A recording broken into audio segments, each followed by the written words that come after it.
qu'il faut recréer un système dans lequel l'argent puisse revenir au développement réel. Ah, on vous dit c'est impossible. C'est impossible, parce que ça serait inflationniste, vous émettrez de l'argent, il n'y aurait pas de contrepartie. Or, en réalité, qui détient le crédit détient le pouvoir. Si on a reconstruit l'Europe après la guerre, c'était avec du crédit. Il n'y avait pas de rente, il n'y avait pas d'impôt, personne n'avait rien. Donc on a fait du crédit. Et c'est ce qu'on a fait qui a permis de rembourser le crédit. Aujourd'hui, ça devrait être la même chose. Seulement le crédit va en réalité aux spéculations financières et pas à améliorer l'homme et la nature. Donc le problème fondamental de notre société, il est là, pas seulement en France, hein, c'est littéralement dans le monde entier. Alors on vous dit, c'est pas possible de changer les choses. Alors moi je vais vous expliquer un exemple dans lequel qui montre que c'est possible. C'est l'affaire du thon. Ici vous le connaissez, la pêche de thon. Bon, les gens sont devenus fous sur le thon, parce que ça valait énormément d'argent. Donc qu'est-ce qui s'est passé? On a mis des chaluts qui raclent le fond, on a commencé à détruire l'habitat. On a fait des scènes énormes pour les encercler. On a pris des avions pour voir où ils étaient, parce que là, on voit les dos noirs, c'est qu'il y a les thons. Donc, on a fait tout un système pour capturer le plus vite possible, le plus possible de thons.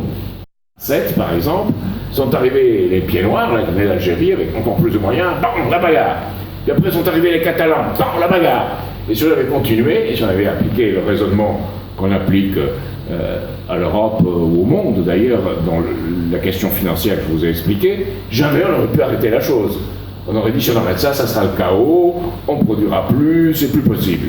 Pour le thon, on a décidé d'être relativement raisonnable. Donc on a limité les chaluts raclant le fond, on a interdit le passage des avions, et on a décidé que le prix du thon, plus ou moins, on essaierait de l'amener à ce que ce soit plus rentable en pillant moins. Et ça a marché. On a pu réguler un système, introduire une règle là-dedans. Il est vrai une chose, c'est le petit poisson, là c'est le grand problème, il y en a de moins en moins, il est de plus en plus petit, donc on ne sait pas pourquoi, on pense que c'est peut-être le Rhône et ce que le Rhône amène dans la mer. C'est probablement ça. Ceci dit, en Espagne et en Italie, on a à peu près le même problème. Donc on pense qu'il y a quelque chose d'autre à régler, mais il faut le régler. Si on pense qu'on restera toujours à la même chose et toujours au même niveau, sans régler, sans une autorité qui règle, ça ne peut pas marcher. Et cette autorité qui règle, ça doit être un État, mais un État dans lequel les citoyens interviennent, c'est ce que je veux dire, pousser, et qu'on rétablisse une véritable démocratie. Alors moi je pense que ça peut marcher en partie maintenant en utilisant Internet, où les gens pourront intervenir beaucoup plus, au lieu de se raconter n'importe quoi sur Internet. Donc d'intervenir dans le domaine politique, en disant voilà, il y a ça qui ne marche pas, qu'est-ce que vous allez faire? Je ne sais pas quoi faire. Alors si vous changiez de système, ça pourrait marcher mieux, peut-être que oui. Et alors pourquoi vous n'essayez pas? Donc, de rétablir ce genre de relation. Et ça, c'est ce que Julie veut faire ici, à l'échelle d'ici, et ce qu'il faudrait faire à une échelle plus générale. Et je crois que l'histoire du thon est très intéressante, parce que ça va encore plus loin.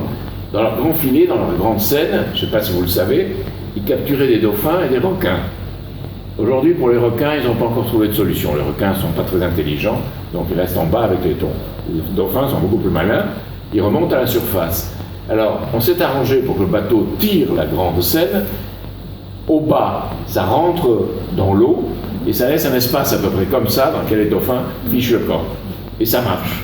Donc il suffisait de réfléchir à quelque chose d'intelligent. Les thons, eux, restent au fond parce que c'est leur habitude de rester là-dedans. Donc on sauve les dauphins et quand même on peut avoir les thons. Donc ce que je veux dire dans tout ça, c'est qu'il y a toujours une solution à quelque chose si on réfléchit à comment on peut faire et si on réfléchit à comment on peut intervenir en se disant on peut toujours améliorer les choses et notamment sur l'argent, on peut toujours le rediriger là où c'est important et intéressant pour l'être humain et pour la société future. Et alors, je vous dis, le pire domaine dans lequel il y a la pire spéculation, et c'est marrant de voir Léonard de Vinci ici, c'est le domaine de l'art. Pas Léonard de Vinci, tout l'art moderne, où vraiment vous voyez ce que valent les tableaux, vous évanouissez. Le dernier Gauguin, 200 millions. Un tableau de, je sais pas, d'un peintre pas très connu, 20 millions, 10 millions, 5 millions. Et tout ça, c'est un marché spéculatif, ça n'a plus rien à voir avec la valeur réelle de l'œuvre. Plus rien. C'est pure spéculation, pure position sur les marchés. Et ça, c'est un des éléments, un reflet des choses. Mais ça vous montre comment ce système, quelque part, marche sur la tête.